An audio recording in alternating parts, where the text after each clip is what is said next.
2000 साल की गुलामी दुनिया के किसी और देश ने, किसी और कौम ने इतनी लंबी, इतनी अनवरत दास्तान नहीं झेली। तुमने तो गुलामी का विश्व कीर्तिमान बना दिया। जरा देखो अपने अतीत को।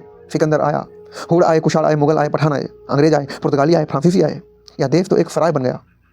जिसका मन किया वह भीतर चला आया, जिसका मन किया उसने पीछे तुम्हें पीटा, जिसका मन किया उसने तुम्हारी गर्दन पर पैर रखकर राज किया, और तुम सिर झुकाकर खड़े रहे। क्यों? क्या तुम्हारे पास भुजाएं नहीं थी? क्या तुम्हारे पास तलवारें नहीं थी?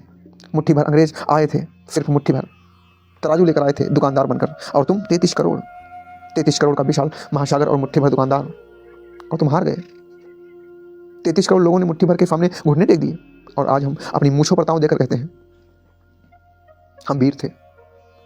तुम वीर नहीं थे, तुम महामूर्ख थे। तुम्हारी हार का कारण बाहर नहीं था, तुम्हारे हार का कारण तुम्हारे भीतर था, तुम्हारी अपनी समाज व्यवस्था में था। तुम बटे हुए थे, तुम खंड खंड थे। तुम्हारी ये फड़ी गली वर्ण व्यवस्था, इसने तुम्हें डुबो दिया। तुमने समाज को 4 टुकड़ों में बांट दिया, और तुमने नियम बना दिया कि हथियार उठाना सिर्फ क्षत्रिय का काम है। तो हुआ क्या? समाज का 80% हिस्सा, जो शूद्र था, जो किसान था, जो मजदूर था, उसने कभी तलवार को हाथ ही नहीं लगाया। उसे छूने ही नहीं दिया गया। उसे लगा कि देश पर कोई भी राज करे, मुझे क्या, मुझे तो गुलामी ही करनी है। चाहे अपने राजा की करूं, चाहे विदेशी राजा की करूं, उसमें लड़ने का कोई भाव ही नहीं बचा। ब्राह्मण ने कहा मेरा काम पढ़ना पढ़ाना है, मैं क्यों लड़ूं? तुम अपनी ही ईर्ष्या, अपनी ही फूट और अपनी ही मूर्खता से गुलाम बने। हम सोने की चिड़िया नहीं थे, हम एक बीमार चिड़िया थे जो उड़ नहीं सकती थी, जिसे कोई भी बाज आकर नोच सकता था। और आज बजाय अपनी उस मूर्खता को स्वीकारने के, बजाय उस बीमारी का इलाज करने के, तुम उसी बीमारी पर गर्व कर रहे हो। तुम उसी इतिहास के गीत गा रहे हो जिसने तुम्हें जंजीरों में जकड़ दिया। यह आत्महत्या है या आत्मघाती गौरव है?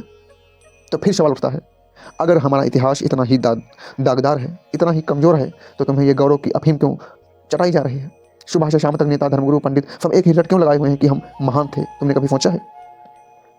इसके पीछे बहुत गहरा मनोविज्ञान है, एक बहुत गहरा षड्यंत्र है। ये तुम्हारे राजनेता, ये तुम्हारे इतिहास की बातें क्यों बताते हैं? ये तुम्हें राम राज्य के सपने क्यों दिखाते हैं? ये तुम्हें शतयुग की कहानियाँ क्यों सुनाते हैं? क्योंकि वे तुम्हारा भविष्य नहीं बना सकते।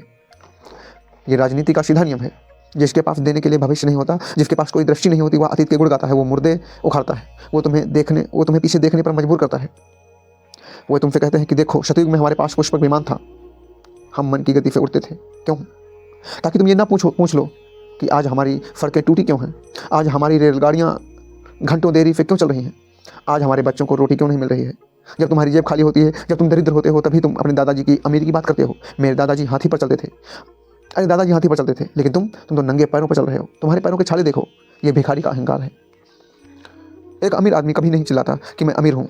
एक गरीब आदमी ही पुरानी यादों के सहारे जीता है। वो तुम्हें अतीत के नशे में रखना चाहते हैं ताकि तुम आज का नरक ना देख सको। यह गौरव एक नशा है, एक मदिरा है। पी लो इसे और भूल जाओ कि तुम्हारे घर में अनाज नहीं है, भूल जाओ कि तुम्हारे पास नौकरी नहीं है। बस यह सोच कर खुश रहो कि 5000 साल पहले हम विश्वगुरु थे। अरे सोने की चिड़िया मर चुकी है, उसके पंख नोच लिए गए हैं, उसका मांस गिद्ध खा चुके हैं। अब उस कंकाल को पूजना बंद करो। यह देश एक बहुत खतरनाक मोड़ पर खड़ा है। यह देश उस चालक की तरह है जो गाड़ी को आगे चला रहा है, लेकिन जिसकी जंजीरें पीछे देखने वाले दर्पण पर टिकी हैं। वो आगे नहीं देख रहा है, वो पीछे देख रहा है। और जो चालक सिर्फ पीछे देखता है, उसकी दुर्घटना होना तय है। वो खाई में गिरेगा ही गिरेगा। तुम्हें मूर्ख बनाया जा रहा है, तुम्हारे अहंकार को हवा दी जा रही है ताकि तुम अपनी गरीबी, लाचारी और अपनी पीड़ा भूल जाओ। तुम्हें मुद्दों से भटकाया जा रहा है। इसलिए मैं कहना चाहता हूँ कि जागो। इस थोथे इतिहास पर गर्व करना बंद करो, शर्म करना सीखो, पश्चाताप करना सीखो। इसमें गर्व करने जैसा कुछ नहीं है, इसमें सीखने जैसा बहुत कुछ है। इससे सीखो कि हमने क्या गलतियाँ की, इससे सीखो कि जातिवाद ने हमें कैसे तोड़ा, इससे सीखो कि अंधविश्वास ने हमें कैसे कमजोर किया।